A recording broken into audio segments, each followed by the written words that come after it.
حضرات گرامی، ابھی آپ تشریف رکھیے۔ ڈاکٹر صاحب کے اسٹیج پہ تشریف لانے سے قبل ان کا تعارف آپ کو کروایا جائے گا، اور ڈاکٹر صاحب جب اسٹیج پر تشریف لائیں گے تو آپ نے اسٹیج سے لگنے والے نعرے کا بھرپور جواب دیتے ہوئے ڈاکٹر صاحب کا استقبال کرنا ہے۔ ہمارے معزز مہمان ڈاکٹر ذاکر نائک 18 اکتوبر 1965 کو بھارتی ریاست مہاراشٹرا کے شہر ممبئی میں پیدا ہوئے۔ 59 سالہ ڈاکٹر ذاکر نائک پیشے کے اعتبار سے MBBS ڈاکٹر ہیں، تاہم ان کی وجہ شہرت اسلام اور تقابل ادیان کے ایک متحرک عالمی داعی کے طور پر ہے۔ گزشتہ 29 سال کے دوران ڈاکٹر ذاکر نائک نے دنیا کے 40 سے زیادہ ممالک میں 3000 سے زائد عوامی خطابات کیے ہیں۔ اپریل 2012 میں بھارتی ریاست بہار میں 1 لاکھ سے زائد لوگوں نے ان کا عوامی خطاب براہ راست سنا، جو کسی بھی مذہبی مقرر اور اس کے سننے کے لیے دنیا کا پہلا سب سے بڑا اجتماع تھا۔ الحمدللہ 2017 میں انڈونیشیا اور 2019 میں ملائیشیا میں بھی 1 لاکھ سے زائد لوگوں نے ان کے اجتماعات میں شرکت کی۔ معروف بھارتی اخبار انڈین ایکسپریس کی 2009 میں شائع کردہ 100 بااثر ترین ہندوستانیوں کی فہرست میں ڈاکٹر ذاکر نائک 82ویں نمبر پر تھے، جبکہ 2010 میں اسی فہرست میں انہیں 99ویں نمبر پر رکھا گیا۔ جارج ٹاؤن یونیورسٹی کی مرتب کردہ کتاب دنیا کے 500 بااثر ترین مسلمانوں کی 2011 سے 2024 کے آخری 14 ایڈیشنز میں انہیں ٹاپ 70 میں شامل کیا گیا۔ اسی کتاب کے 10 سالہ ایڈیشنز میں ڈاکٹر ذاکر نائک کو 100 بااثر افراد کی فہرست میں 89 نمبر پر رکھا گیا۔ فیس بک پر ڈاکٹر ذاکر نائک کے 23.9 ملین سے زیادہ فالوورز ہیں۔ نعرہ تکبیر! اٹھ کر نعرہ تکبیر! ذاکر نائک سے رشتہ گیا، ذاکر نائک سے رشتہ گیا، ذاکر نائک سے رشتہ گیا۔ اہلاً و سہلاً مرحبا، ڈاکٹر ذاکر نائک سے رشتہ گیا۔ نعرہ تکبیر!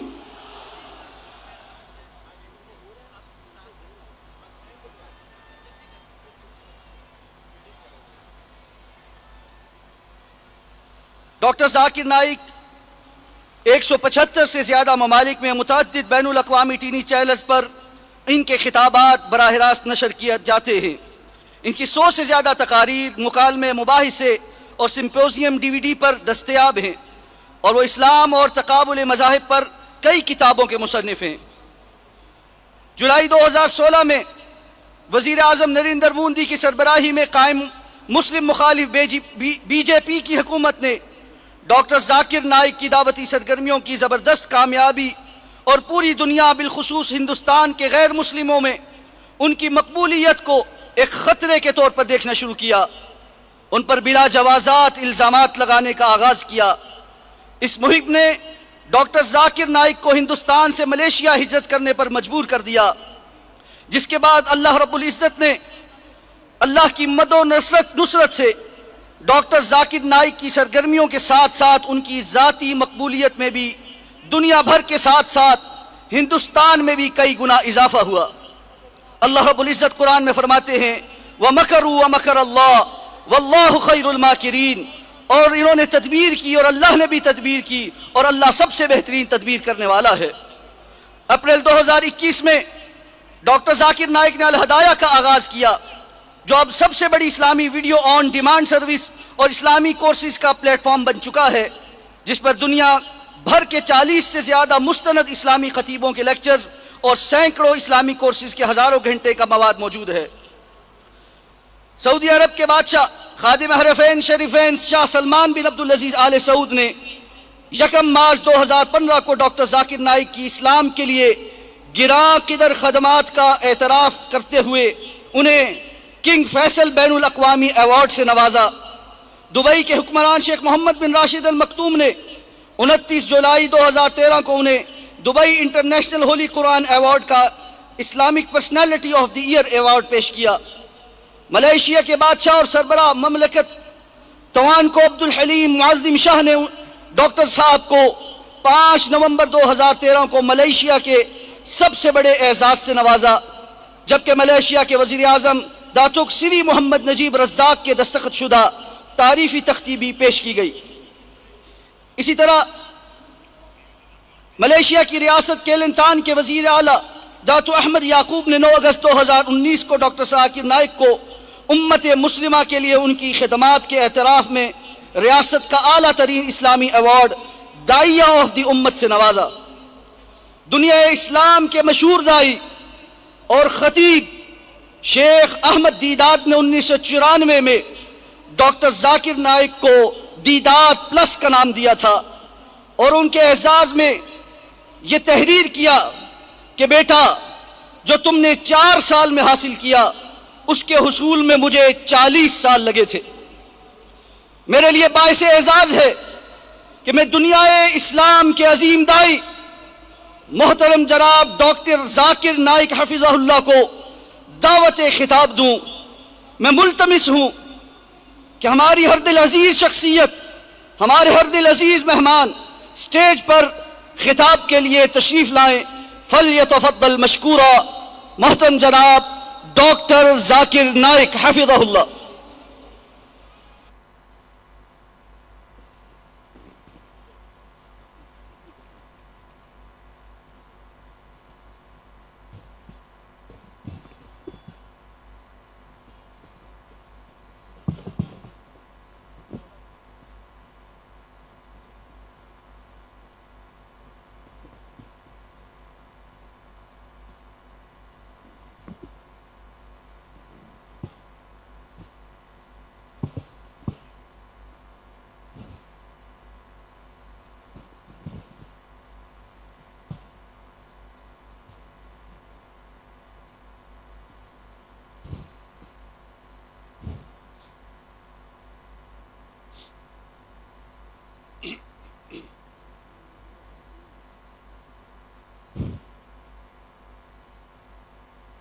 الحمدللہ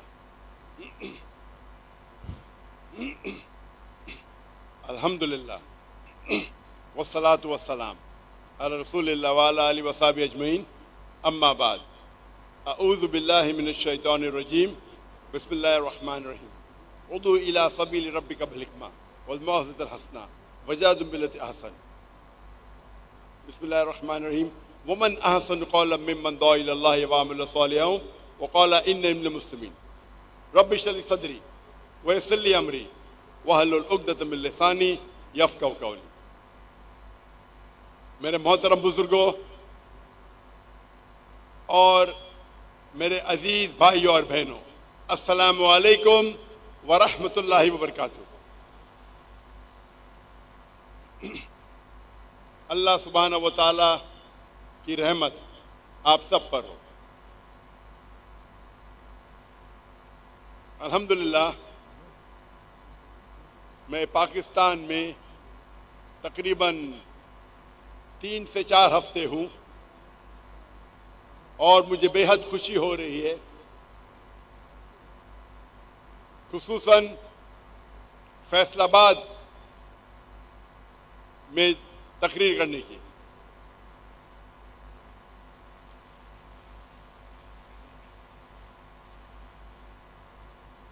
میں سنتا تھا کہ فیصل آباد ٹیکسٹائل کا شہر ہے، سٹی آف ٹیکسٹائل،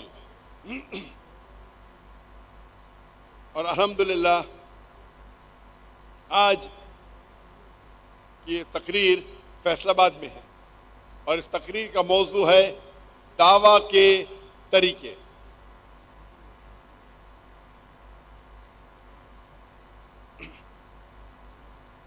دعویٰ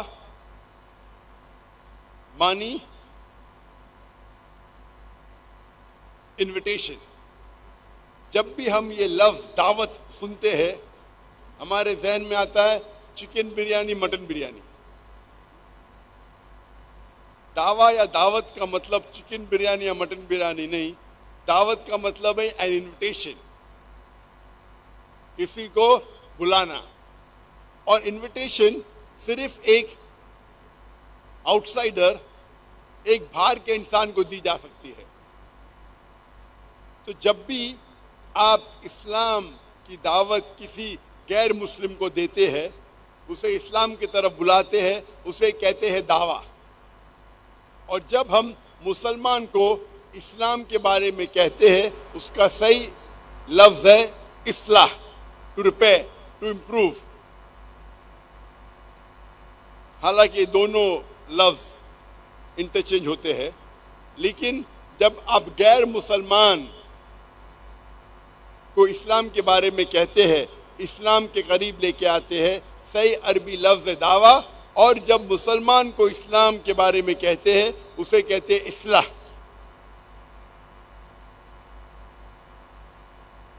دعویٰ ہر مسلمان کے لیے فرض ہے، اور دعویٰ کرنے کے کئی طریقے ہیں. کچھ لیس افیکٹو ہے اور کچھ اور افیکٹو ہے. سب سے عام طریقہ جو مسلمان استعمال کرتے ہیں اسلام کی دعوت غیر مسلم کو دینے کے لیے وہ ہے کہ ہم اسلام کے بارے میں 1000 اچھائیاں پیش کرتے ہیں. مان لو اگر وہ غیر مسلم جو آپ فرماتے ہیں اسلام کے بارے میں وہ قبول کرتا ہے، پھر بھی اس کے ذہن میں یہ رہے گا تم مسلمان ٹیررسٹ ہے، تم مسلمان فنڈامنٹلسٹ ہے، تم نے اسلام کو تلوار کے زور پہ پھیلایا. تم وہ مسلمان ہیں جو ایک سے زیادہ بیوی رکھتے ہیں. تم وہ مسلمان ہیں جو خواتین کو پردے کے اندر رکھ کے ذلیل کرتے ہیں. یہ چند شبہ اس غیر مسلم کے ذہن میں اسلام کے اچھائیاں کو قبول کرنے سے روکتا ہے. اسی لیے میں جب بھی کوئی غیر مسلم سے ملتا ہوں میں اسے یہ پوچھتا ہوں کہ آپ کو اسلام سے کیا شکایت ہے، آپ کو کیا چیز اسلام میں پسند نہیں ہے. اور میں اس کو کمفرٹیبل کرتا ہوں، اس کو کہتا ہوں کہ آپ جو بھی چاہے اسلام کے خلاف کہہ سکتے. آپ کو جو لگتا ہے اسلام میں غلط ہے آپ دل کھول کے مجھے کہہ سکتے ہیں. اور جب میں اسے مطمئن کرتا ہوں کہ وہ جو بھی چاہے اسلام کے بارے میں غلط جو سمجھتا ہے وہ کھل کے کہہ سکتا ہے، تو غیر مسلمان 3 یا 4 سوال کرتے ہیں یا 3 یا 4 چیز اسلام کے بارے میں کہتے ہیں. اور یہ 3 یا 4 چیز اکثر جو اسلام کے 20 سب سے کامن، سب سے عام سوالات اسلام کے خلاف جو ہے وہ ان 20 سوالات میں سے ہی ہے. اکثر اگر کوئی مسلم 3 یا 4 سوال کریں گا اسلام کے بارے میں، اکثر وہ 3 یا 4 سوالات جو اسلام کے 20 سب سے زیادہ کامن مسکنسیپشن، 20 سب سے زیادہ غلط فہمیاں ان میں سے ہی آئی ہیں اکثر. اور جب آپ ان سوالات کا جواب دیں گے تو اس غیر مسلمان کا ذہن اور کھلا رہے گا. مثال کے طور پہ ایک فلسفی ہے، جب کپ فل ہے اور آپ اس میں پانی ڈالیں گے یا گلاس فل ہے اس میں پانی ڈالیں گے تو وہ پانی اوور فلو ہوگا. تو کیا کرنا چاہیے؟ پہلے پانی کو پھینکو، کپ کو ایمٹی کرو، گلاس کو خالی کرو. اس کے بعد جب پانی ڈالیں گے تو وہ پانی اس گلاس میں رہے گا. تو سب سے پہلی بات آپ غیر مسلمانوں کے غلط فہمی کو دور کرو. اس کے بعد 1000 کے بدلے 100 یا 50 بھی اچھا یہاں پیش کریں گے اسلام کے بارے میں. وہ غیر مسلمان اس کو کھلے ذہن سے سنیں گا اور ہائی چانسز ہے کیا اس کو ایکسپٹ کریں گا. آج ہم دیکھتے ہیں کہ انٹرنیشنل میڈیا پہ، چاہے انٹرنیشنل سیٹلائٹ چینل پہ ہو، انٹرنیشنل ریڈیو اسٹیشن پہ ہو، انٹرنیشنل میگزین پہ ہو یا انٹرنیشنل نیوز پیپر پہ، ہم دیکھتے ہیں دیر از ویرولنٹ پروپیگنڈا. اسلام کے خلاف ایک بڑا پروپیگنڈا ہے. آج کی انٹرنیشنل میڈیا اسلام کے خلاف غلط فہمیاں پھیلا رہی ہے. یہ ہر مسلمان کا فرض ہے کیا یہ غلط فہمیاں کو دور کرے. اور جس طریقے سے یہ انٹرنیشنل میڈیا اسلام کے خلاف غلط فہمیاں پھیلا رہی ہے، اس طریقے سے یہ 20 سوالات بدلتے رہتے ہیں. جو یہ 20 کامن مسکنسیپشن، یہ 20 غلط فہمیاں جو 20 سال پہلے تھے آج ڈیفرنٹ ہے، 20 سال بعد شاید چینج ہوں گے. تو جس طریقے سے میڈیا اسلام کے بارے میں غلط فہمیاں پھیلا رہا ہے، اس طریقے سے یہ سوالات، یہ شبہات غیر مسلمان کے ذہن میں پیدا ہوتے ہیں.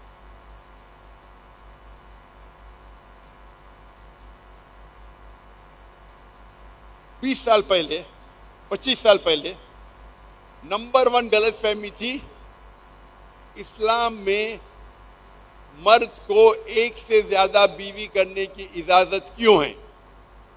نمبر 1 تھا، ٹاپ آف دا چارٹس. لیکن 9/11 کے بعد جب ٹوئن ٹاور پہ اٹیک ہوا نیو یارک میں، اس کے بعد top of the charts change ہو گیا. ابھی نمبر 1 غلط فہمی ہے جہاد کے بارے میں. جہاد. نمبر 2، اسلام ایک دہشت گرد کا مذہب ہے. نمبر 3، مسلم فنڈامنٹلسٹ ہے، ٹیررسٹ ہے. نمبر 4، اسلام تلوار کے زور پہ پھیلا. نمبر 5، اسلام میں مرد کو ایک سے زیادہ بیوی رکھنے کی اجازت کیوں ہے.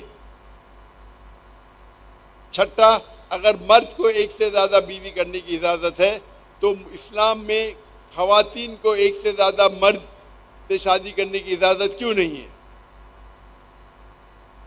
7، اسلام خواتین کو حجاب میں رکھ کے ذلیل کیوں کرتا ہے.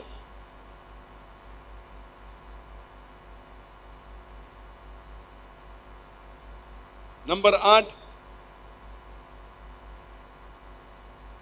اگر اسلام میں بت پرستی حرام ہے تو مسلمان کعبہ کو سجدہ کیوں کرتے ہیں، کعبہ کی عبادت کیوں کرتے ہیں. نمبر 9، اگر اسلام سارے عالم کے لیے ہے تو غیر مسلم کو مکہ جانے کی اجازت کیوں نہیں ہے. نمبر 10، اسلام میں گوشت کھانے کی اجازت کیوں ہے. نان ویج کیوں کھاتے ہیں جب آپ جانوروں کا قتل کیوں کرتے ہیں. اور اس طریقے سے 20 سوالات ہیں. آپ انٹرنیٹ پہ جا سکتے ہیں، یوٹیوب پہ جا سکتے ہیں، میری تقریر ہے اور ان سارے سوالات کا جواب ہے. کتاب بھی موجود ہے، انگریزی میں ہے، اردو میں ہے، عربی میں ہے. اور یہ تقریر انگریزی اور اردو میں آپ کو یوٹیوب پہ مل جائیں گی، سوشل میڈیا پہ مل جائیں گی. اور جب بھی ایک مسلمان ایک غیر مسلمان کو اس کے شبہات کو دور کرنا چاہتا ہے یا اسلام کے متعلق جواب دینا چاہتا ہے، تو میں کہتا ہوں کہ جواب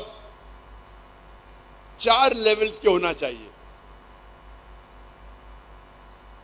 جواب دینا آسان ہے، مطمئن جواب دینا مشکل ہے. تو آپ کا جواب مطمئن ہونا چاہیے.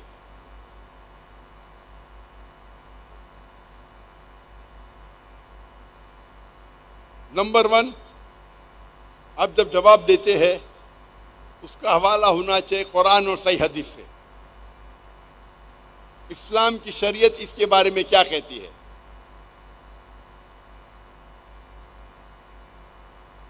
نمبر 2، کمپیریٹیو ریلیجن، تقابل ادیان. جو آدمی آپ سے پوچھ رہا ہے، جو غیر مسلم پوچھ رہا ہے، اس کے کتاب، اس کی مذہبی کتاب، اگر وہ کرسچن ہے تو بائبل کوٹ کیجئے، اگر ہندو ہے تو وید کوٹ کیجئے، اپنشد کوٹ کیجئے. دیگر مذاہب کی کتابوں کا حوالہ دے کے ان کی مذہبی کتاب اس کے بارے میں کیا کہتی ہے اس کا ذکر کرو. اسے کہتے ہیں کمپیریٹیو ریلیجن، تقابل ادیان. نمبر 3، وہ آنسر سائنٹیفک ہونا چاہیے. اور نمبر 4، وہ جواب ریزن اور لاجک کے ساتھ ہونا چاہیے، حکمہ کے ساتھ ہونا چاہیے. اگر آپ جواب یہ چاروں طریقے سے دیں گے، قرآن اور حدیث کی روشنی میں، قرآن اور حدیث کا حوالہ دیتے ہوئے،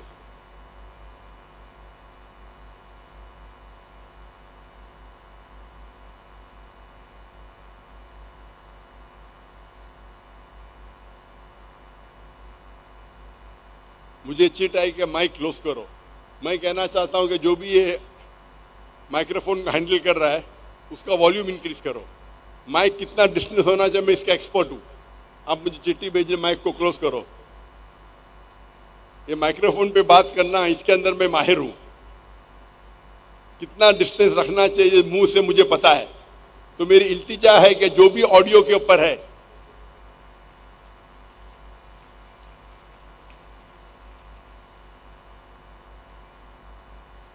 یہ میرے تقریر کے آخری حصے میں بات کروں گا. میں مائکروفون کتنا دور ہونا چاہیے، کب نزدیک آنا چاہیے. تو آپ اپنا پیشہ برابر سے کریے. جو بھی آڈیو پہ ہے اس کے گین کو انکریز کرو. گین مطلب والیوم کو. جزاک اللہ.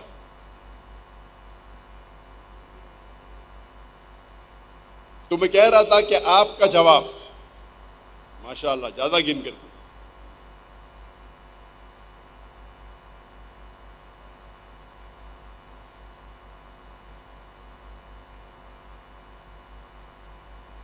میں کہہ رہا تھا کہ آپ کا جواب 4 کیٹیگری میں ہونا چاہیے.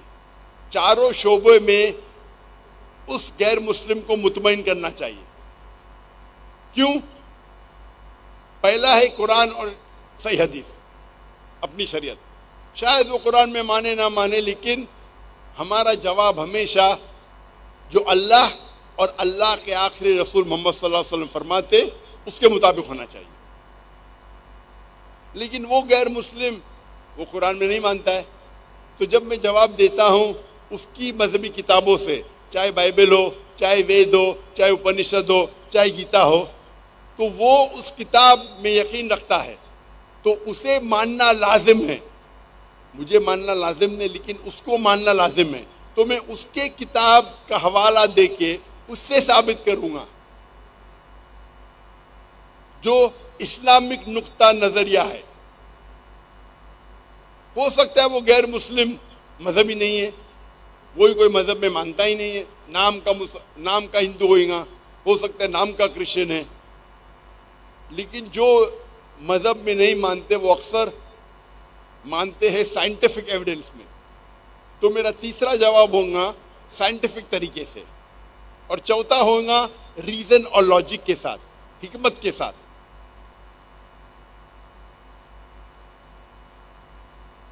اگر یہ آپ جواب یا اسلام کے شبہات کا جواب یہ چاروں لیول کے دیں گے تو ہائی چانسز ہے، ہائی ممکنات ہے کہ وہ غیر مسلم آپ کے جواب سے سہمت ہوگا. اور جب آپ یہ غلط فہمیاں دور کریں گے اسلام کے بارے میں، اس کے بعد آپ 20 25 15 اچھی بات کہیں گے اسلام کے بارے میں، وہ اسے قبول کریں گا.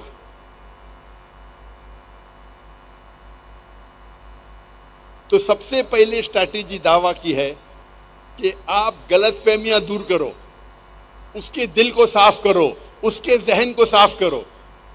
ایک بار ذہن صاف ہو جائے گا، دل صاف ہو جائے گا، تو وہ کھلے دماغ سے، کھلے ذہن سے آپ کی بات سنیں گا.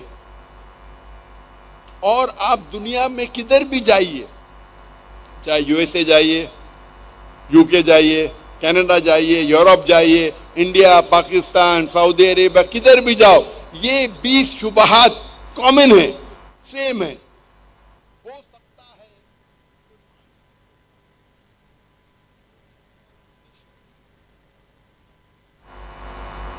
مثال کے طور پہ مغربی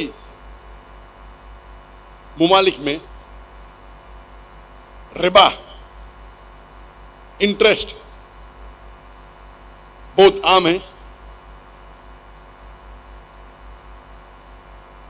تو وہ کہیں گے کہ انٹرسٹ، سود اسلام میں حرام کیوں ہے؟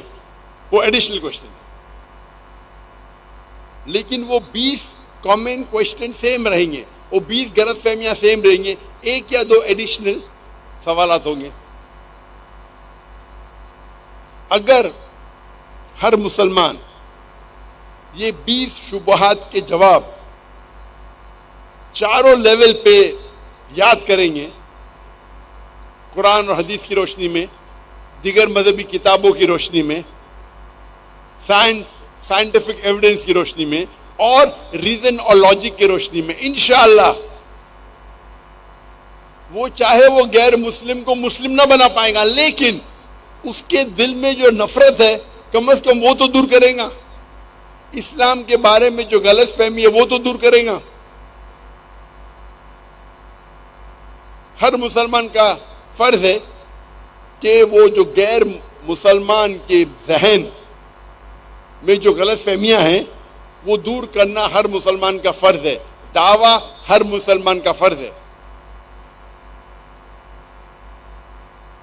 اور یہ 20 سوالات کے جوابات آپ اگر میرے ویب سائٹ پہ جائیں گے zakirnaik.com، آپ جوابات کو ڈاؤن لوڈ کر سکتے. اس کے اوپر ویڈیو کیسٹ موجود ہے، یوٹیوب پہ موجود ہے، فیس بک پہ موجود ہے. آپ خالی ٹائپ کیجئے اسلام کے متعلق غلط فہمیاں ذاکر نائک، آپ کو ویڈیو آ جائیں گے. Misconceptions about Islam Zakir Naik, video آ جائیں گے انگلش میں. اسی لیے میں سارے شبہات کا جواب نہیں دوں گا، اسے کم از کم 2-3 گھنٹے لگتے ہیں ڈیٹیل میں کرنے کے. اسی لیے میں تقریر کرتا ہوں، پارٹ 1 اور پارٹ 2 میں تقریر ہے. پارٹ 1 تقریباً پہلے 12 سوالات کے جواب ہے، 12 شبہات کے جواب ہے، اور پارٹ 2 میں باقی 8 اور 2-3 ایکسٹرا کے جوابات ہیں.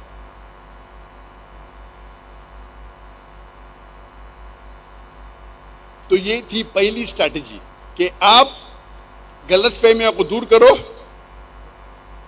اور انشاءاللہ وہ غیر مسلمان کا ذہن صاف ہو جائے گا، اس کا دل صاف ہو جائے گا، اور وہ اسلام کے پیغام کو کھلے ذہن سے، کھلے دل سے سنیں گا، اور ہائے ممکنات ہے کہ وہ اسلام کے اچھائیوں کو قبول کریں گے.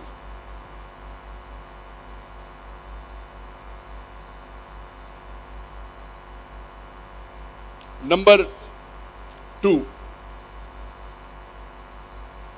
دوسری اہم اسٹریٹجی، یا میں کہتا ہوں ماسٹر کی دعویٰ. قرآن مجید میں اللہ تعالیٰ فرماتے، سورہ ال عمران کی سورہ نمبر 3 آیت نمبر 64، اللہ تعالیٰ فرماتے، کل یا اہل کتاب، کہو اہل کتاب سے، تعالوا الی کلمۃ سواء بیننا و بینکم، آؤ ہم اس بات کی طرف جو آپ اور ہم میں یکساں ہے۔ اللہ تعالیٰ فرماتے کل یا اہل الکتاب، کہو اہل کتاب سے، یہود اور نصارہ سے، تعالوا الی کلمۃ سواء بیننا و بینکم، آؤ ہم اس بات کی طرف جو آپ اور ہم میں یکساں ہے۔ یہ آیات شروع ہوتی ہے کل یا اہل الکتاب، کہو اہل کتاب سے، یہود اور نصارہ سے، لیکن یہ آیت کوئی بھی غیر مسلم مذہب کے لیے اختیار کی جا سکتی ہے۔ یہ جو آیت ہے خصوصاً اس کے پہلے کہا گیا ہے کل یا اہل کتاب، کہو اہل کتاب سے، کہو یہود اور نصارہ سے، لیکن یہ آپ دیگر مذاہب کے ماننے والوں کے لیے بھی استعمال کر سکتے، چاہے وہ ہندو ہو، چاہے وہ پارسی ہو، چاہے بدھ ہو، کوئی بھی مذہب کا ہو، آپ اس پر استعمال کر سکتے ہیں۔ میں کہتا ہوں یہ ماسٹر کی ہے، سارے تالے کی چابی ہے، ایک چابی جو سارے تالوں کو کھولتی ہے، میں اسے کہتا ہوں ماسٹر کی۔ اللہ تعالیٰ فرماتے قل یا اہل الکتاب، کہو اہل کتاب سے، تعالوا الی کلمۃ سواء بیننا و بینکم، آؤ ہم اس بات کی طرف جو آپ اور ہم میں یکساں ہے۔ سب سے پہلی بات کیا ہے؟ اللہ نعبد الا اللہ، کہ ہم صرف ایک اللہ کی عبادت کریں، وَلَا نُشْرِكَ بِهِ شَيْئًا، ہم آپس میں کسی کو شریک نہ کریں، وَلَا يَتَّخِذَ بَعْضُنَا بَعْضًا أَرْبَابًا مِّن اللَّهِ، اور آپس میں کسی اور کو اللہ کے علاوہ کسی اور کو معبود نہ بنائیں۔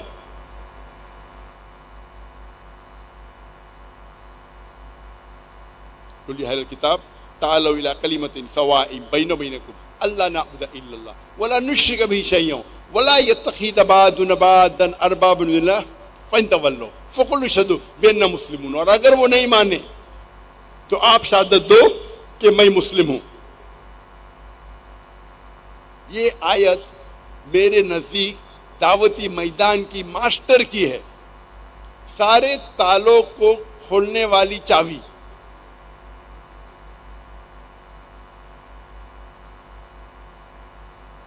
ہم جب غیر مسلمان سے بات کرتے ہیں، اللہ تعالیٰ فرماتے تعالوا الی کلمۃ سواء بیننا و بینکم، آؤ ہم اس بات کی طرف جو آپ اور ہم میں یکساں ہے۔ اگر ہم غیر مسلم سے ملتے ہیں، اس سے بات کرتے ہیں، میرا ایک سمپل فارمولا ہے، جب میں غیر مسلمانوں سے پوچھتا ہوں یا کوئی بھی انسان سے کہ کوئی بھی انسان جو خدا میں مانتا ہے، میں اس سے پوچھتا ہوں کہ آپ یہ مانتے ہیں کہ کم از کم ایک کتاب خدا کی طرف سے ہے؟ تو مسلمان کریں گے بے شک ہم مانتے ہیں کہ قرآن اللہ کی طرف سے ہے۔ وہ عیسائی کہیں گا ہم مانتے ہیں کہ بائبل خدا کی طرف سے ہے۔ وہ یہود کہیں گا ہم مانتے ہیں کہ تلمود تورا اللہ کی طرف سے ہے۔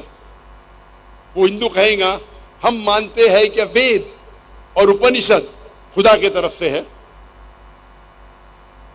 وہ پارسی کہیں گا ہم سمجھتے دھما پڑھ خدا کی طرف سے ہے۔ تو ہر مذہب کے ماننے والا، ہر انسان جو خدا میں مانتا ہے، وہ یہ مانتا ہے کہ کم از کم ایک کتاب خدا کی طرف سے ہے۔ تو میرا فارمولا ایک دم سمپل ہے، اس قرآن کی آیات کی بنیاد پہ، جس میں اللہ تعالیٰ فرماتے تعالوا الی کلمۃ سواء بیننا و بینکم، میں کہتا ہوں کہ ہم یہ ساری مذہبی کتابوں کا مطالعہ کریں گے، اور مطالعہ کرنے کے بعد جو ساری مذہبی کتاب میں یکساں ہے، کم از کم اس کے اوپر عمل کرنے کا فیصلہ کریں۔ جس میں ڈفرنس ہے، جس میں اختلاف ہے، وہ ہم کل ڈسکس کریں گے، پرسوں ڈسکس کریں گے۔ آج ہم کم از کم اس بات کو مانیں کہ جو ساری مذہبی کتاب ہو، قرآن ہو، بائبل ہو، تلمود ہو، وید ہو، اپنشد ہو، جو ان ساری مذہبی کتابوں میں یکساں ہے، وہ بات پہ ہم عمل کریں. جو اختلاف ہے اس کو ہم بعد میں ڈسکس کریں گے. میں نہیں کہتا ہوں کہ اختلاف نہیں ہے، جو اختلاف ہے وہ کل ڈسکس کریں گے. اور ہم جب مطالعہ کرتے ہیں ساری مذہبی کتاب کا تو ہمیں پتہ لگتا ہے کہ بہت سی یکسانیت ہے. اور اس موضوع پہ میں نے تقریر کیا ہوں، اسلام اور عیسائیت میں یکسانیت، اسلام اور ہندوازم میں یکسانیت، اور اس میں کئی چیزوں کا ذکر میں کیا. کہ اسلام اور عیسائیت میں کئی یکسانیت ہے، اسلام اور ہندوازم میں کئی یکسانیت ہے.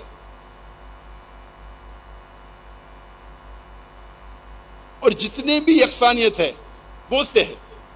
اللہ تعالیٰ فرماتے اللہ نعبد الا اللہ، سب سے پہلی یکسانیت اور سب سے اہم یکسانیت ہے اللہ نعبد الا اللہ، کیا ہم صرف ایک اللہ کی عبادت کریں. وَلَا نُشْرِكَ بِهِ شَيْئًا، ہم اللہ کے ساتھ کسی کو شریک نہ کریں. وَلَا يَتَّخِذَ بَعْضُنَا بَعْضًا أَرْبَابًا مِّن دُونِ اللَّهِ، ہم آپس میں اللہ کے علاوہ کسی اور کو معبود نہ بنائیں. اور میں نے ایک تقریر کیا ہوں، میں اس تقریر کے شروعات کے پہلے بولنے بھول گیا کہ جیسے آپ جانتے ہیں میری تعلیم انگریزی میں ہوئی ہے اور مجھے اردو زبان پہ مہارت نہیں ہے، تو ہائی ممکنات ہے کہ میں اس تقریر میں غلطیاں کروں گا، اور امید ہے کہ آپ میری اس غلطیوں کو نظر انداز کریں گے. میری تعلیم انگریزی میں ہوئی تو میں صرف انگریزی میں کرتا تھا تقریر، لیکن لوگ نے جب اصرار کیا تو میں اردو میں تقریر کرنا شروع کیا. میں جانتا ہوں بہت غلطیاں ہیں اور امید ہے کہ آپ اس غلطیوں کو نظر انداز کریں گے. تو جیسے میں کہہ رہا تھا کہ جب آپ ساری مذہبی کتابوں کا مطالعہ کرتے ہیں تو پتہ لگتا ہے کہ ساری مذہبی کتاب، اور میرا ایک فارمولا ہے مذہب کو سمجھنے کے لیے، آپ مذہب کے ماننے والوں کو مت دیکھیے. جو مذہبی جس مذہب کی سب سے اونچی کتاب ہے، سب سے اوتھینٹک کتاب ہے، اس کا مطالعہ کیجیے. تو اسلام کو جاننے کے لیے مسلمان کو مت دیکھیے، عیسائیت کو جاننے کے لیے کرسچن کو مت دیکھیے، ہندوازم کو جاننے کے لیے ہندو کو مت دیکھیے. ہو سکتا ہے کہ وہ مذہب کے ماننے والے کو خود پتہ نہیں ان کا مذہبی کتاب کیا کہتی ہے، ان کی مذہبی کتاب کیا کہتی ہے. اسی لیے سب سے بہترین، سب سے اوتھینٹک، سب سے صحیح طریقہ مذہب کو جاننے کے لیے ہے اس مذہب کے سب سے اوتھینٹک کتابوں کی تحقیق کیجیے. تو اسلام کو جاننے کے لیے مسلمان کو مت دیکھیے، قرآن اور صحیح حدیث کا مطالعہ کیجیے. کرسچینٹی کو جاننے کے لیے، عیسائیت کو جاننے کے لیے عیسائیوں کو مت دیکھیے، کرسچنز کو مت دیکھیے، بائبل کو پڑھیے، تحقیق کیجیے. ہندوازم کو جاننے کے لیے ہندو کو مت دیکھیے، وہ کیا عمل کر رہے مت دیکھیے. ہندو مذہبی کتاب وید اور اپنشد کا مطالعہ کیجیے. یہ سب سے بہترین طریقہ ہے. اسی طریقے سے اگر آپ جاننا چاہتے ہیں کہ ہر مذہب میں خدا کا تصور کیا ہے تو آپ مذہب کے ماننے والوں کو مت دیکھیے، وہ کیا کر رہے ہیں مت دیکھیے. آپ مذہبی کتابیں کیا کہتی ہے اس کے بارے میں اس کی تحقیق کیجیے. تو اس موضوع پہ میں نے ایک تقریر کیا ہوں، خدا کا تصور مختلف مذاہب میں. خدا کا تصور مختلف مذاہب میں، اور میں نے ڈیٹیل میں ڈسکس کیا ہوں اسلام کے بارے میں، اسلام کا کیا تصور ہے خدا کے بارے میں، عیسائیت کرسچینٹی کا کیا تصور ہے خدا کے بارے میں، ہندوازم کا کیا تصور ہے خدا کے بارے میں، جوڈائزم کا کیا تصور ہے خدا کے بارے میں،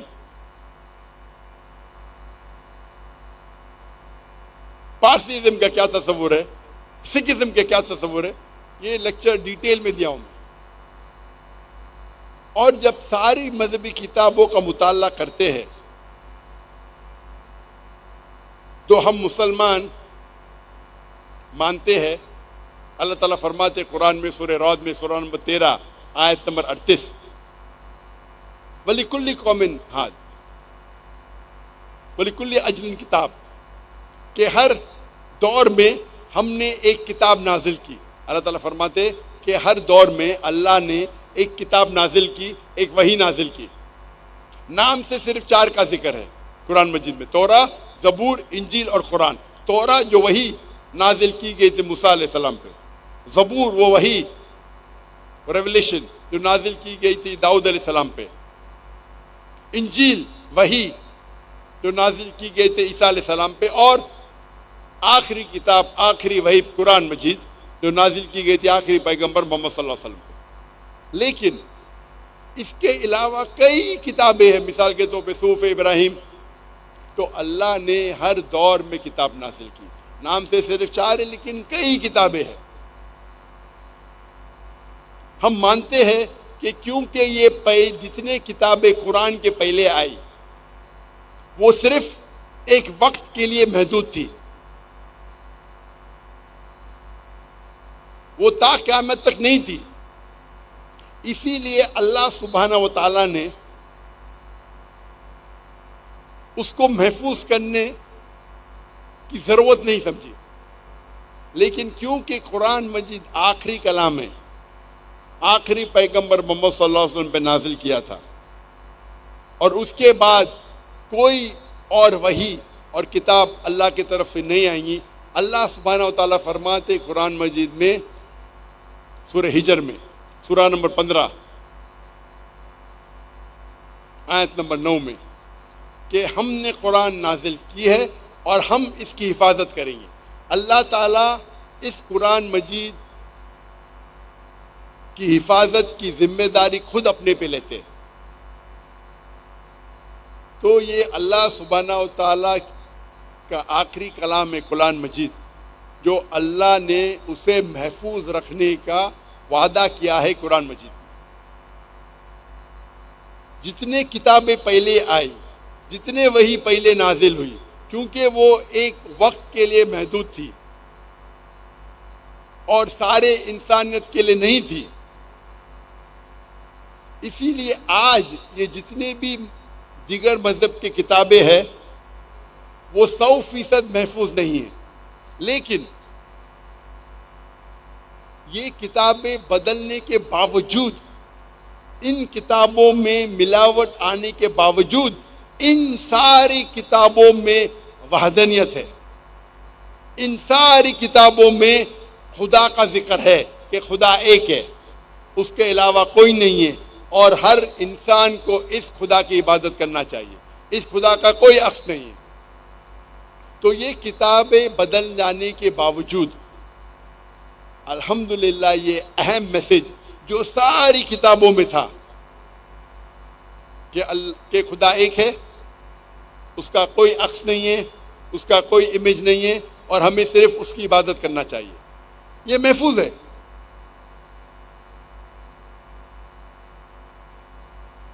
وقت کی قلت ہونے کی وجہ سے میں شارٹ کے اندر مختصر سا تھوڑا سیمپل پیش کروں گا کہ کیا یکسانیت ہے.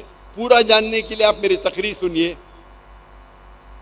خدا کا تصور دیگر مذاہب میں، تقریباً 1.5 گھنٹے کی تقریر ہے. میں اہم مذاہب کا ذکر کروں گا، اسلام اور یہودیت، عیسائیت اور ہندوازم کا ذکر کروں گا، شارٹ میں، مختصر میں.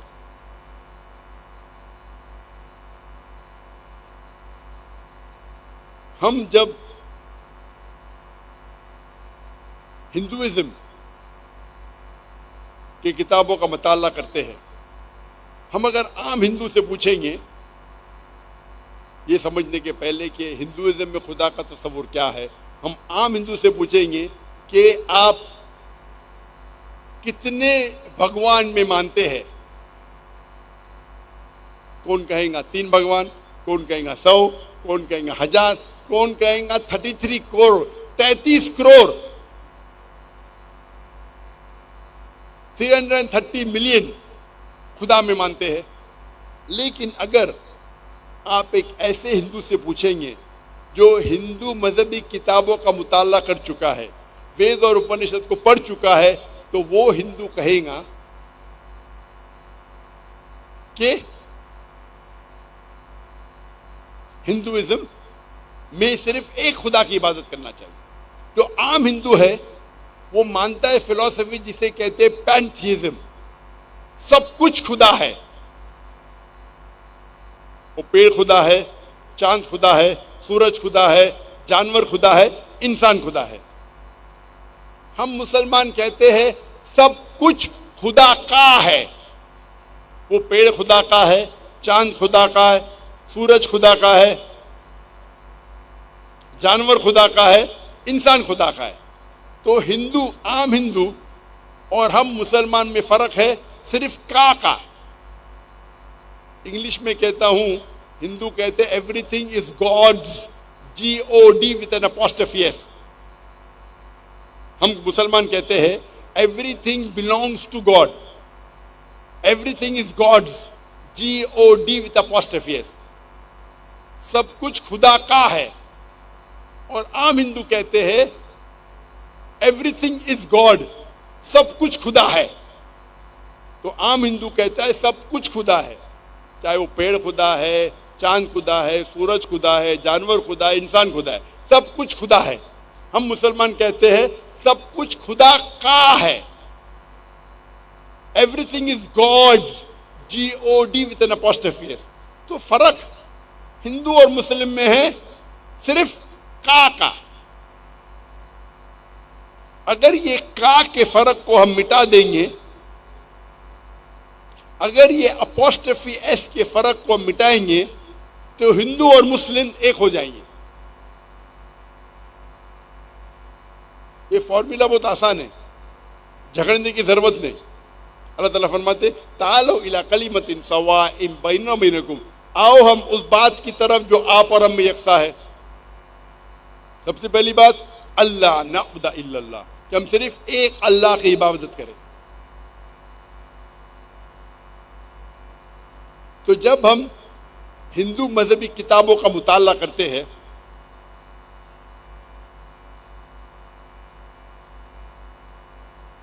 یا کوئی ہندو جو ہندو مذہبی کتاب کو جانتا ہے، سب سے اونچی کتاب میں نے کہا ہے وید اور اپنشد، لکھا ہوا ہے Chandogya Upanishad, chapter number 6، section number 2، shloka number 1، ایکم ایودیتیم، خدا ایک ہے، دوسرا نہیں ہے۔ سویتا سویتارا اپنشد میں لکھا ہے چیپٹر نمبر 6، شلوک نمبر 9، ناکسیہ کسج جنیتا نہ چدیپا، اس خدا کا کوئی والد نہیں، کوئی والدہ نہیں، کوئی والدین نہیں۔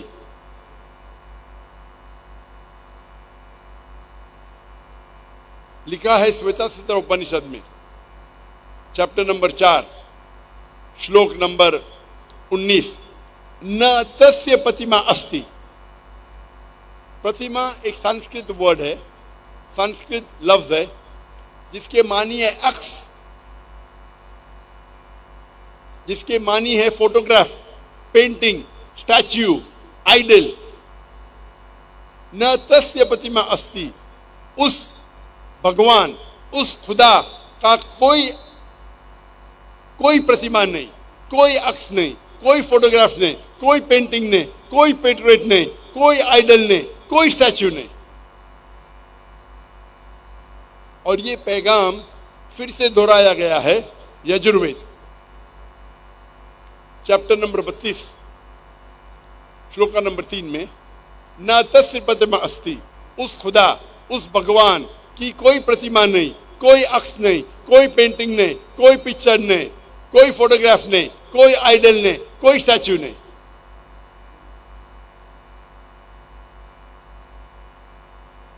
اور ہندوازم کا برہما سوتر سب سے اہم تو شلوک ہے وہ ایکم برہم دیوتیا ناستے نینا ناستے کنچن. بھگوان ایک ہے، دوسرا نہیں ہے، نہیں ہے، نہیں ہے، ذرا بھی نہیں ہے. تو جب ہم ہندو مذہبی کتابوں کا مطالعہ کرتے ہیں ہمیں پتہ چلتا ہے کہ ہندوازم میں ایک ہی خدا ہے اور اس خدا کا کوئی عکس نہیں، کوئی آئیڈل نہیں، کوئی پکچر نہیں، کوئی پینٹنگ نہیں، اور ہمیں صرف اس خدا کی عبادت کرنا چاہیے. اور آپ تفصیل میں مطالعہ کرنا چاہتے تو میری تقریر سنیے. خدا کا تصور دیگر مذاہب میں یا اسلام اور ہندوازم میں یکسانیت. ہم جب یہودیوں کی کتابوں کا مطالعہ کرتے ہیں، تلمود کو، تورات کو یا اولڈ ٹیسٹمنٹ کو، اس میں لکھا ہے کہ بک آف آئزایا میں chapter number 43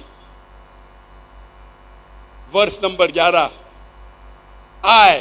even I am Lord and beside me there is no savior. میں خدا ہوں اور میرے علاوہ بچانے والا کوئی نہیں ہے. لکھا ہے کتاب آئزایا میں chapter number 45 verse number 5 I am Lord and besides me there is no God. میں رب ہوں اور میرے علاوہ کوئی خدا نہیں. لکھا ہے بک آف آئزایا میں chapter number 46 verse number 9 I am God and there is no one else. There is no God beside me. میں خدا ہوں، میرے علاوہ کوئی نہیں ہے، میرے علاوہ کوئی خدا نہیں. اور صاف طور پہ لکھا ہے بک آف ڈیوٹرانومی میں چیپٹر نمبر 5 ورس نمبر 7 سے 9 اور book of Exodus chapter number 20 verse number 2 سے 5 Thou shall have no other God besides me.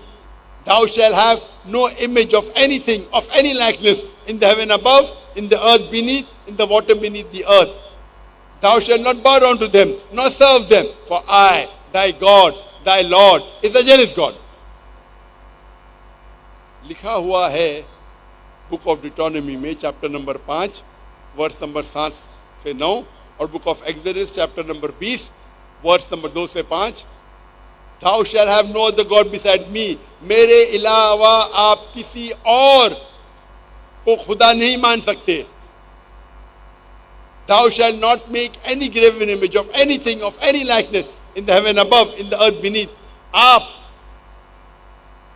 اس خدا کا کوئی عکس نہیں بنا سکتے، کوئی امیج نہیں بنا سکتے، کوئی مورتی نہیں بنا سکتے، کوئی فوٹوگراف نہیں بنا سکتے، چاہے وہ کوئی بھی چیز ہو آسمان میں یا زمین پہ یا زمین کے نیچے پانی میں. Thou shalt not make anything of any likeness in the heaven above, in the earth beneath, in the water beneath the earth. Thou shalt not serve them, nor worship them, for I, thy God, is a jealous God. آپ ان لوگ کی عبادت نہیں کر سکتے کیونکہ میں خدا ہوں، میں جلن رکھنے والا خدا ہوں. I am a jealous God. تو جب ہم یہودی کتابوں کا مطالعہ کرتے ہیں تو ہمیں پتہ لگتا ہے کہ یہودیت میں صاف لکھا ہے کہ خدا ایک ہے، اس خدا کا کوئی عکس نہیں،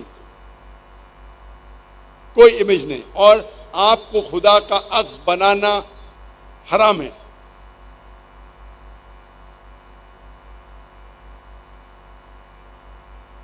ہم اب سمجھ لیں گے کہ عیسائیت میں خدا کا تصور کیا ہے.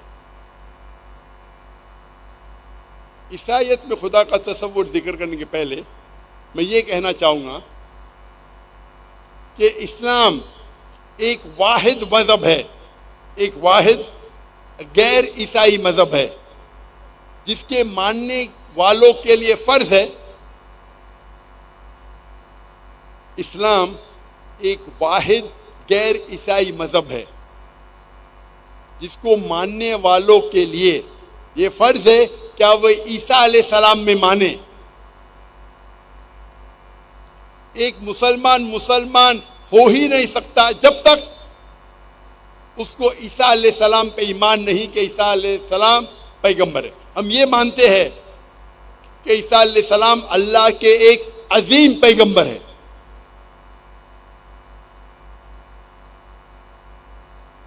ہم یہ مانتے ہیں کہ عیسیٰ علیہ السلام بنا والد کے پیدا ہوئے معجزہ کے ذریعے، جو کئی ماڈرن ڈے عیسائی نہیں مانتے. ہم یہ مانتے کہ عیسیٰ علیہ السلام نے مردوں میں جان ڈالی اللہ کی مدد سے. ہم یہ مانتے ہیں کہ عیسیٰ علیہ السلام نے بیماروں کو صحت دی، اندھوں کو روشنی دی، جو لوگ کوڑ کی بیماری دور کی اللہ کی مدد سے. مسلمان اور عیسائی ساتھ میں جا رہے ہیں، یکساں ہے، لیکن ہم میں فرق ہے. سب سے اہم فرق یہ ہے کہ عام عیسائی یہ مانتے ہیں کہ عیسیٰ علیہ السلام خدا ہے، اور اکثر عیسائی یہ مانتے ہیں کہ عیسیٰ علیہ السلام نے کہا کہ ہمیں عیسیٰ علیہ السلام کی عبادت کرنا چاہیے. اگر ہم بائبل کا مطالعہ کرتے ہیں، بائبل میں کہیں بھی نہیں لکھا ہوا ہے صاف الفاظ میں بنا کوئی شک بنا کوئی شبہ جہاں عیسیٰ علیہ السلام خود کہتے ہیں کہ میں خدا ہوں یا کہتے میری عبادت کرو. اگر کوئی بھی عیسائی مجھے بائبل سے یہ ثابت کر دے کہ بائبل میں عیسیٰ علیہ السلام خود کہتے ہیں بنا کوئی شک بنا کوئی شبہ کہ میں خدا ہوں یا میری عبادت کرو، تو میں ڈاکٹر ذاکر نائک عیسائیت قبول کرنے کے لیے تیار ہوں.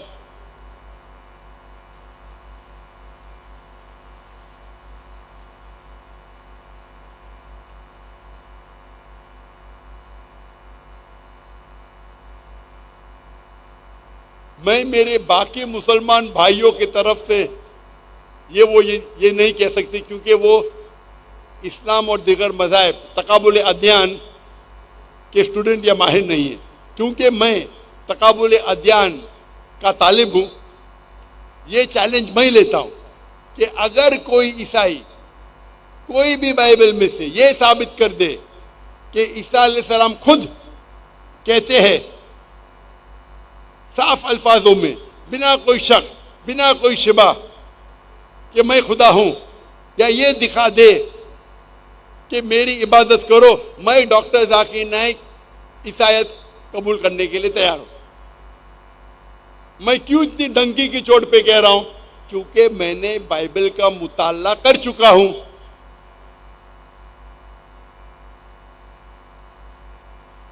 اور بائبل میں کہیں بھی نہیں لکھا ہے جہاں عیسیٰ علیہ السلام خود کہتے ہیں بنا کوئی شک بنا کوئی شبہ کہ میں خدا ہوں، یا کہتے میری عبادت کرو. لیکن جب آپ بائبل پڑھتے ہیں اس میں یہ لکھا ہے عیسیٰ علیہ السلام خود کہتے ہیں گاسپل آف جان میں، گاسپل آف یوحنس چیپٹر نمبر 14 ورس نمبر 28 میں، مائی فادر از گریٹر دین آئی. میرے رب لفظ ہے والد کا میننگ ہے رب. مائی فادر, میرے والد, میرے رب میرے سے زیادہ مہان ہیں. لکھا ہے گاسپل آف جان میں chapter number 10 verse number 29, my father is greater than all. میرے والد, میرے رب سب سے زیادہ مہان ہیں. لکھا ہے گاسپل آف میتھیو میں چیپٹر نمبر 12 ورس نمبر 28 میں, I cast out devil with the spirit of God. میں شیطانوں کو بھگاتا ہوں اللہ کی مدد سے. لکھا ہے گاسپل آف لیوک میں Lucas chapter number 11 verse number 20 میں, I with the finger of God cast out devil. میں اللہ کی مدد سے شیطانوں کو بھگاتا ہوں. لکھا ہے گاسپل آف جان میں چیپٹر نمبر 5 ورس نمبر 30 میں, I can of my own self do nothing. As I hear, I judge, and my judgment is just. For I seek not my will, but the will of my Father. عیسیٰ علیہ السلام کہتے ہیں I can of my own self do nothing. میں اپنے آپ کچھ بھی نہیں کر سکتا ہوں. As I hear, I judge. جس طریقے سے میں سنتا ہوں اس طریقے سے فیصلہ کرتا ہوں. As I hear, I judge, and my judgment is just. اور میرا فیصلہ حق کے اوپر ہے. For I seek not my will, but the will of my Father. کیونکہ میں میرے خواہش سے کچھ نہیں کرتا ہوں, میں صرف اللہ کے خواہش کے مطابق چلتا ہوں. کوئی بھی اگر یہ کہے کہ میں اللہ کے خواہش کے مطابق سے چلتا ہوں, عربی میں اسے کہتے ہیں مسلم. تو بائبل میں book of gospel of John, gospel of یوحناس میں لکھا ہوا ہے چیپٹر نمبر 5 ورس نمبر 30 میں, کیا عیسیٰ علیہ السلام مسلم ہیں؟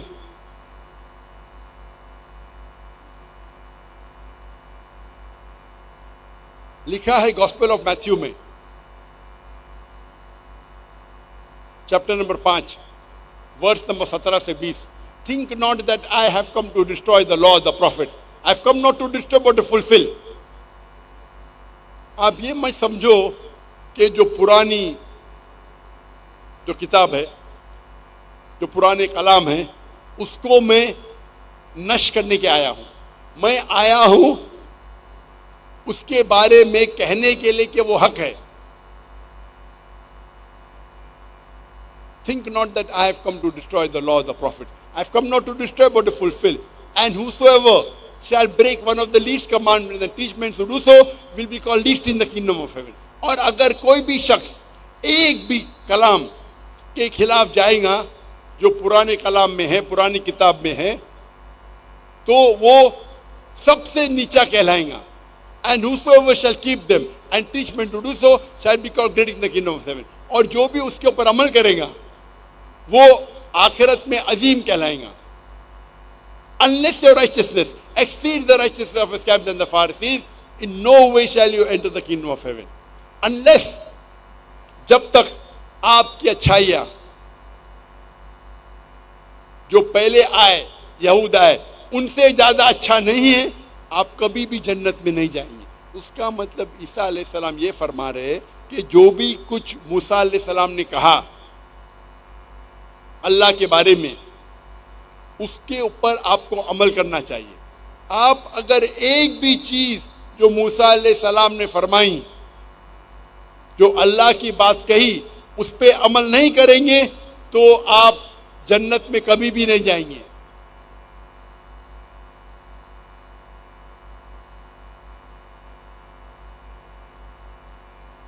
اور جب موسیٰ علیہ السلام سے پوچھا گیا تھا,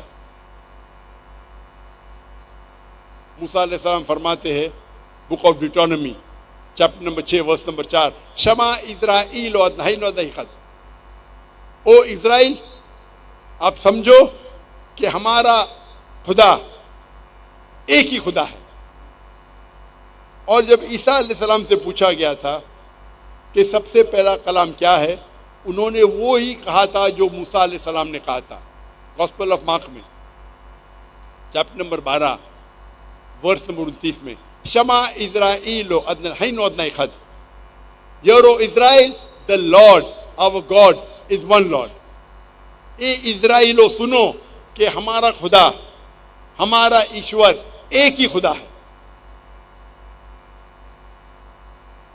تو جب ہم بائبل کا مطالعہ کرتے ہیں ہمیں پتہ لگتا ہے کہ عیسائیت میں خدا کا تصور کیا ہے. صاف طور پہ لکھا ہے کہ خدا ایک ہے اور اس خدا کا کوئی عکس نہیں، کوئی فوٹوگراف نہیں، کوئی پینٹنگ نہیں، اور ایک خدا کی عبادت کرنا چاہیے. اور عیسیٰ علیہ السلام خدا نہیں ہے، خدا کے پیغمبر ہے. اگر آپ کوئی مسلمان سے پوچھیں گے اسلام میں خدا کا تصور کیا ہے، جو سب سے بہترین جواب وہ دے سکتا ہے وہ سورہ اخلاص کی تلاوت کر سکتا ہے. سورہ نمبر 112 آیت نمبر 1 سے 4. قل هو اللہ احد، کہو کہ اللہ ایک ہے. اللہ الصمد، اللہ the absolute eternal. لم یلد ولم یولد، he begets not nor is he begotten. ولم یکن لہ کفوا احد، اس کے جیسا کوئی بھی نہیں ہے. یہ 4 لائن کا ڈیفینیشن ہے. قل هو اللہ احد، کہو کہ اللہ ایک ہے. اللہ الصمد، اللہ جو بے نیاز ہے. لم یلد ولم یولد، نہ وہ جنا ہے نہ کسی کو جنتا ہے. وَلَمْ يَكُنْ لَهُ كُفُوًا أَحَدٌ، اس کے جیسا کوئی نہیں ہے. یہ 4 لائن کا ڈیفینیشن جو سورہ اخلاص ہے، ہم کہتے ہیں یہ لٹمس ٹیسٹ ہے، تلسمہ ہے، ٹچ سٹون. ٹچ سٹون مطلب آپ اگر جاننا چاہتے ہیں کہ سونا کتنا کھرا ہے تو آپ ٹچ سٹون کو لیتے ہیں اور سونے کو اس کے ساتھ رگڑتے ہیں. یو رب اٹ وتھ اٹ، اور پھر سونے کا کلر دیکھتے ہیں اور پھر آپ کہیں گے کہ یہ 24 کیرٹ سونا ہے یا 22 کیرٹ سونا ہے یا 18 کیرٹ سونا ہے، یا ہو سکتا ہے کہ سونا ہی نہیں ہے. ہر چیز جو چمکتی ہے وہ سونا نہیں ہوتی. سورہ اخلاص خدا کو جاننے کا تلسمہ ہے، خدا کو جاننے کا ٹچ سٹون ہے.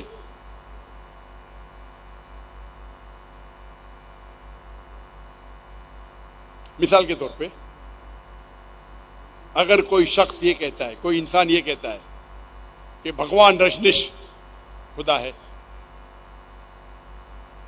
ایک ہندو مجھ سے کہا سوال جواب کے ٹائم، ہم ہندو نہیں مانتے کہ بھگوان رجنیش خدا ہے. میں نے کبھی بھی نہیں کہا کہ ہندو مانتے کہ بھگوان رجنیش، میں نے کہا کئی انسان، کئی شخص مانتے ہیں کہ بھگوان رجنیش خدا ہے. اگر ہم بھگوان رجنیش کو سورہ اخلاص کے بنیاد پہ جانچیں گے، سب سے پہلا قل هو اللہ احد، کہو کہ اللہ ایک ہے. کیا بھگوان رجنیش ایک ہے؟ ہم جانتے ہیں کئی انسان کہتے ہیں کہ میں بھگوان ہوں، خاص طور کے انڈیا میں جہاں سے میں آتا ہوں کئی انسان کہتے ہیں میں بھگوان ہوں. بھگوان رجنیش واحد نہیں ہے، لیکن بھگوان رجنیش کا بھکت نہیں، وہ ایک ہے. اچھا دوسرے ٹیسٹ پہ جاتے ہیں. اللہ الصمد، اللہ جو بے نیاز ہے، اللہ دی ایبسولوٹ ایٹرنل. کیا بھگوان رجنیش بے نیاز ہے؟ ہم جانتے ہیں ان کی آٹو بایوگرافی سے کہ بھگوان رجنیش لکھتے ہیں اپنے آٹو بایوگرافی میں کیا ان کو استما تھا، ڈائبٹیز ملائٹس تھی. آپ سوچ سکتے ہیں خدا کو استما ہے، خدا کو ڈائبٹیز ملائٹس ہے. تیسرا ٹیسٹ لم یلد ولم یولد، he begets not nor is he begotten، نہ وہ کسی کو جنا ہے نہ کسی سے جنتا ہے.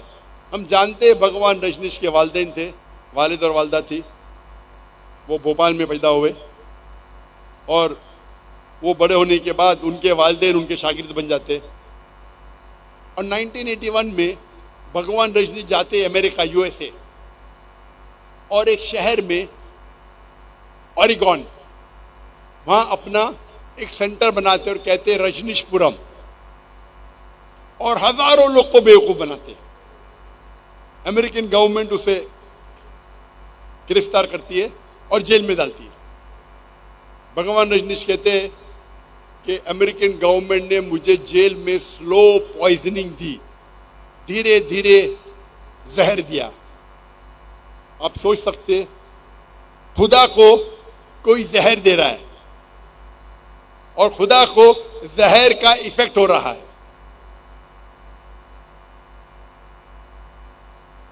اور 1985 میں پھر سے بھگوان رجنیش، جب امریکن گورنمنٹ اس کو نکال دیتی ہے یو ایس اے سے، وہ آتے ہیں انڈیا میں، مہاراشٹر میں، اور پونا کے شہر میں اپنا سینٹر قائم کرتے اوشو کمیون. اور جب آپ وہاں جائیں گے ان کے سمادھی پہ لکھا ہوا ہے، سمادھی کی تختی پہ، Osho never born, never died, but visited the earth from the 11th of December 1931 to the 19th of January 1990. بھگوان رجنیش نہ کبھی پیدا ہوئے نہ کبھی مرے، لیکن وہ اس دھرتی پہ آئے گھومنے کے لیے. 11 دسمبر 1931 سے 19 جنوری 1990 تک کے وہ اس تختی پہ لکھنے بھول گئے کہ بھگوان رجنیش کو 22 ممالک کا ویزا نہیں ملا. 22 ممالک. آپ سوچ سکتے خدا دھرتی پہ آ رہے سیر کرنے کے لیے، اور خدا کو ضرورت ہے ویزا کی.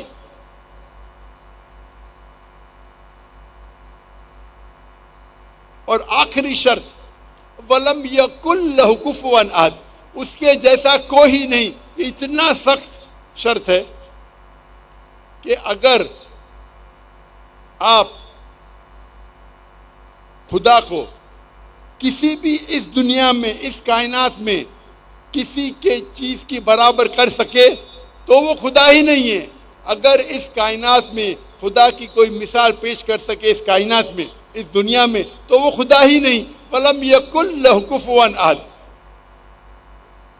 اگر کوئی کہے گا کہ خدا 1000 گنا طاقتور ہے آرنولڈ شوارزنیگر سے. آپ نے نام سنا ہوگا آرنولڈ شوارزنیگر، جس کو ٹائٹل ملا تھا مسٹر ورلڈ، مسٹر یونیورس، دنیا میں سب سے طاقتور انسان یا کائنات میں سب سے طاقتور انسان. اگر کوئی کہتا ہے کہ خدا 1000 گنا آرنولڈ شوارزنیگر سے طاقتور ہے، اگر آپ اللہ کو کسی اس دنیا، اس کائنات میں کوئی بھی چیز سے کمپیئر کر سکے، برابری کر سکے، تو وہ خدا ہی نہیں. چاہے آرنولڈ شوارزنیگر ہو، چاہے دارا سنگھ ہو، چاہے کنگ کانگ ہو، چاہے 1000 گنا ہو، لاکھ گنا ہو یا کروڑ گنا ہو. وَلَمْ يَكُنْ لَهُ كُفُوًا أَحَدٌ. اس کے جیسا کوئی نہیں.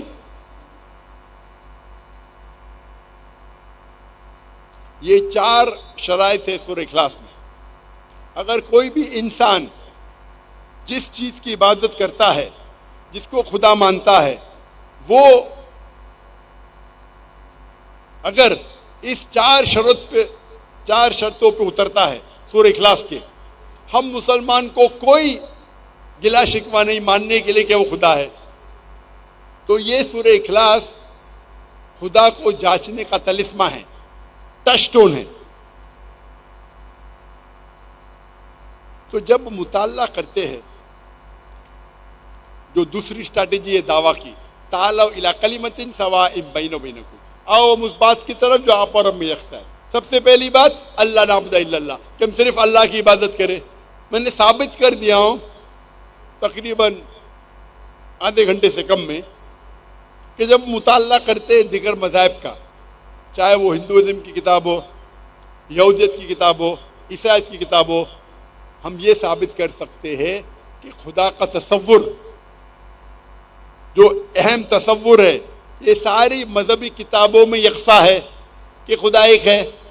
اس کے علاوہ کسی اور کی عبادت مت کرو. اس خدا کا کوئی عکس نہیں، کوئی پینٹنگ نہیں، کوئی پکچر نہیں، کوئی فوٹوگراف نہیں، کوئی تصویر نہیں، کوئی بت نہیں.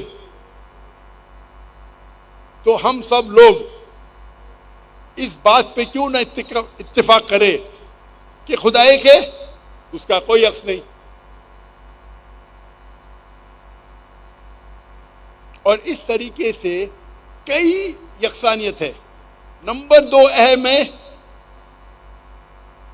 آخری پیغمبر اللہ کے ہے محمد صلی اللہ علیہ وسلم. اور اس پہ میں نے تقریر کی ہے. محمد صلی اللہ علیہ وسلم کا ذکر دیگر مذاہب کی کتابوں میں دیگر مذاہب کی کتابوں سے ثابت کیا ہوں، ہندوازم کی کتابوں سے، وید سے، اپنشد سے، پرانا سے، یہودی کتابوں سے، اولڈ ٹیسٹمنٹ سے، عیسائی کتاب سے، بائبل سے، نیو ٹیسٹمنٹ سے،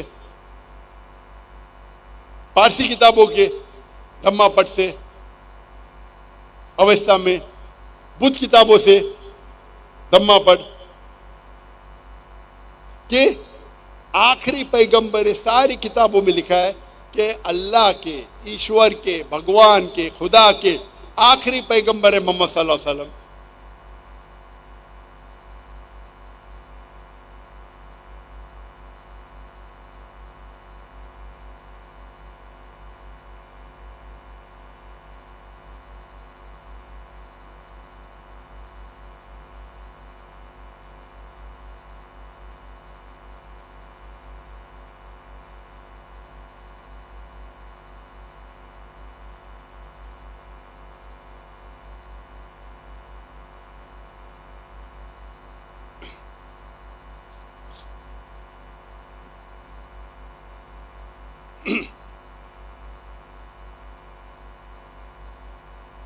تو جب ہم دیگر مذاہب کا مطالعہ کرتے ہیں، دیگر مذاہب کی کتابوں کا مطالعہ کرتے، پتہ چلتا ہے کہ خدا ایک ہے اور آخری پیغمبر محمد صلی اللہ علیہ وسلم ہے.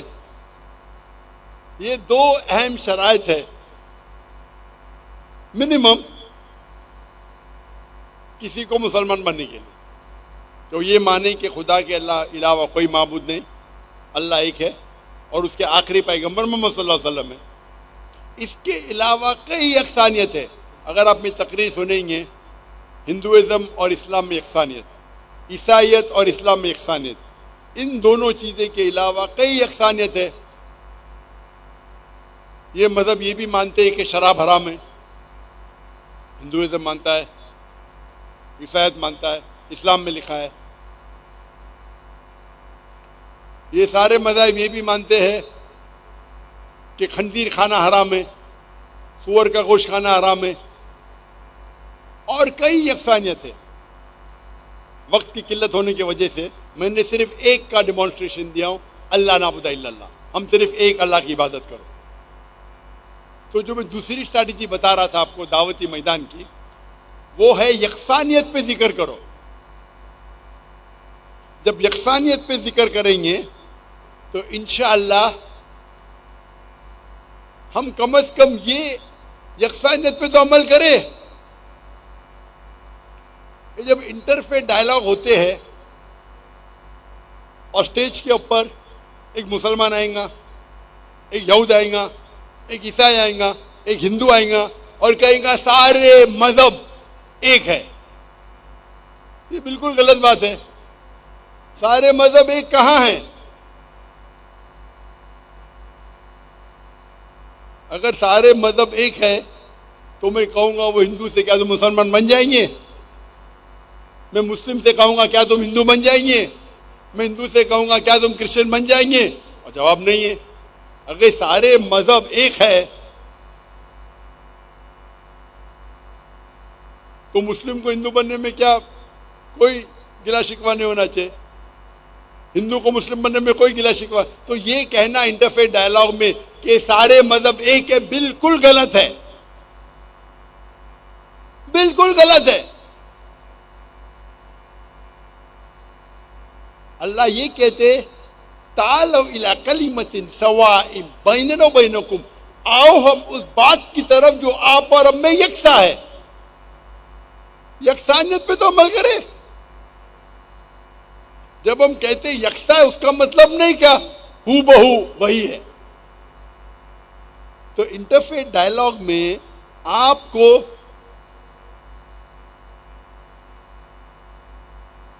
برابر سے پیش آنا چاہیے. یہ کہنا سارے مذہب ایک ہی بالکل غلط ہے. اللہ تعالیٰ صاف فرماتے قرآن مجید میں سورہ عمران سورہ نمبر 3 آیت نمبر 19 ان الدین عند اللہ الاسلام. اللہ کے نزدیک اگر کوئی دین صحیح ہے تو وہ اسلام ہے. اسلام کے علاوہ کوئی دین نہیں ہے.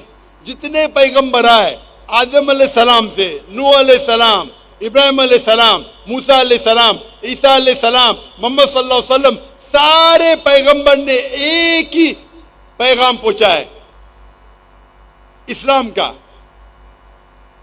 وحدانیت کا کہ اللہ ایک ہے اللہ کے ساتھ کسی کو شریک نہ کرے.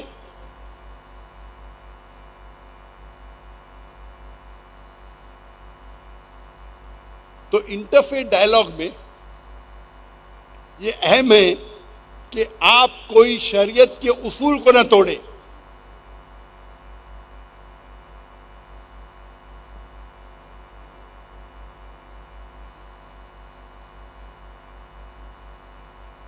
یہ دوسری اسٹریٹجی تھی. تعالوا الی کلمۃ سواء بین بینکم. آؤ ہم اس بات کی طرف جو آپ اور ہم میں یکساں ہے. یکسانیت نہیں مطلب کہ سب مذہب ایک ہے. یکسانیت مطلب جو یکساں اس کے اوپر عمل کرو اور ساری مذہبی غیر مذہبی کتابوں کا مطالعہ کریں گے. ان میں لکھا ہے کہ خدا ایک ہے, اس کے علاوہ کسی کی عبادت مت کرو. محمد صلی اللہ علیہ وسلم آخری پیغمبر ہے. آخرت کا ذکر ہے, صلاح کا ذکر ہے, صلاح کا طریقہ یکسانیت ہے اور کئی یکسانیت ہے.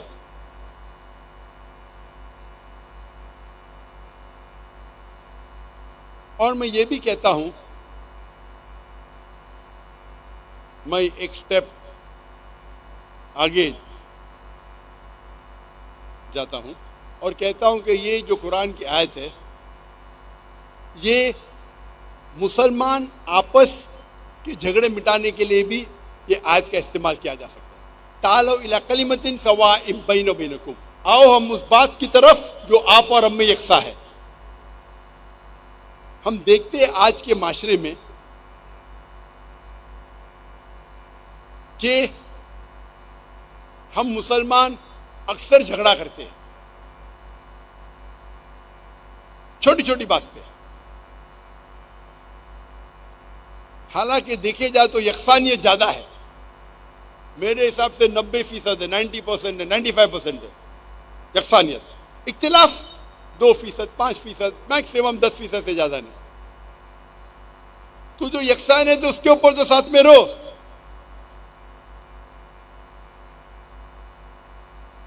اور یہ پیغام میں جب پاکستان میں آیا 3 ہفتوں سے اس کا ذکر کر رہا ہوں اور الحمدللہ مجھے بے حد خوشی ہوئی کہ پاکستان عوام نے اسے قبول کرا.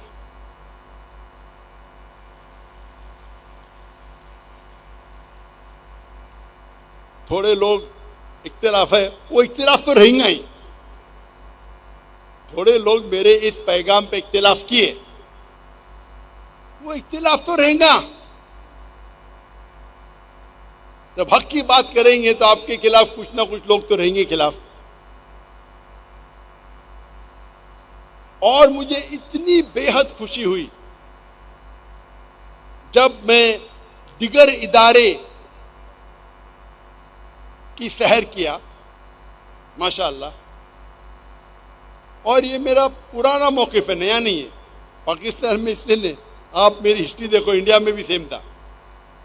لیکن کیوں یہاں مجھے خوشی ہوئی کہ یہاں کے مسلمانوں نے, جو ادارے کے امیر تھے, جو اونچے عہدے پہ تھے, ان نے اس بات کو قبول کیا جو قرآن کی آیت ہے سورہ عمران سورہ نمبر 3 آیت نمبر 103 میں وَاعْتَصِمُوا بِحَبْلِ اللَّهِ جَمِيعًا وَلَا تَفَرَّقُوا.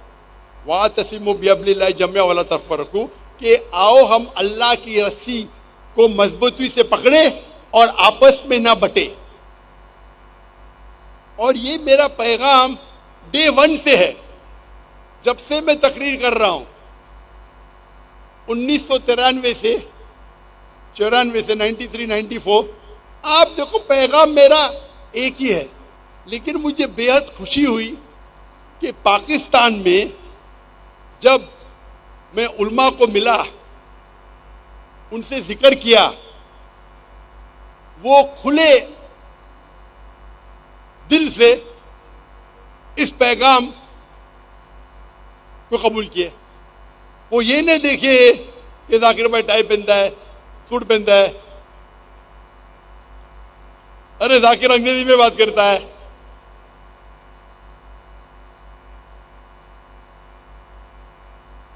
اس کے وجہ سے کچھ مسلمانوں کو دکھ ہوا پاکستان میں اور پاکستان کے باہر بھی. میرے بیٹے نے مجھے، ابا دیکھو تمہارے خلاف لوگ بات کر رہے. میں بولا زیادہ لوگ فور یا فیور؟ بولو 80% تمہارے فیور میں یا 90%، 10-20% تمہارے خلاف ہے. اور میں نارملی جواب دیتا نہیں ہوں، کچھ اہم چیزوں کا جواب دینا ضروری ہے. یہ جو میں نے کہا کہ اکثر ہم کہتے ہیں کہ میں ہی صحیح ہوں، ہم یہ کہیں کہ میں بھی صحیح ہوں، اور ہمیں چھوٹی چھوٹی باتوں پہ جھگڑنا نہیں چاہیے. میرا پیغام تھا کہ جو افضلیت ہے، اور میں صاف طور کے کہہ چکا ہوں، آپ میرے لیکچر سنیے، جو افضلیت ہے اس کے اوپر آپ جھگڑا کیوں کرتے؟ افضلیت میں مانے نماز پڑھنے کا طریقہ. اگر میں کہتا ہوں، میری تحقیق کہتی ہے بھائی سینے پہ ہاتھ مارو، ہاتھ باندھو نماز کے لیے، کوئی کہتا ہے بھائی ناف پہ باندھو، ناف کے نیچے باندھو. میں نے یہ کہا تحقیق کرو، آپ کو جو صحیح لگتا ہے اس کے اوپر عمل کرو، لیکن جھگڑو مت. یہ پوائنٹ پہ عمل کرو. یکسانیت کیا ہے؟ نماز پڑھو، اس پہ لیکچر دو. نماز پڑھنے پہ لوگ نہیں آ رہے، ہمارے مسجد آباد نہیں ہے، ہم جھگڑا کر رہے ہاتھ کدھر باندھنے کا.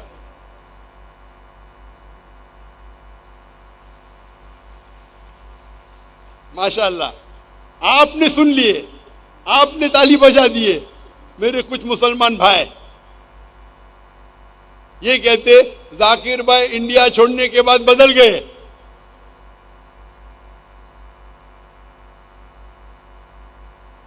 اور دلیل دینے لگے کہ یہ کہنا میں بھی صحیح ہوں غلط ہے.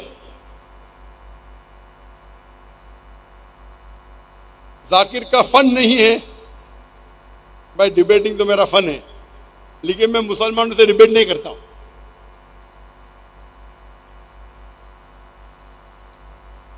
ابھی ان کو میرے یہ پیغام سے مسلمان عوام ایک ہو رہی ہے، تو کچھ لوگوں کو تکلیف ہوتی ہے، ارے ابھی گروہ بندی نکل جائیں گی. اللہ فرماتے ہیں کہ گروہ مت بناؤ. اللہ کے رسول فرماتے ہیں کہ 73 سیکٹ بنیں گے. یہ نہیں کہتے بناؤ، بنیں گے. اس میں سے ایک ہی صحیح رہے گا جو اللہ اور اللہ کے رسول قرآن اور صحیح حدیث پہ چلتا ہے.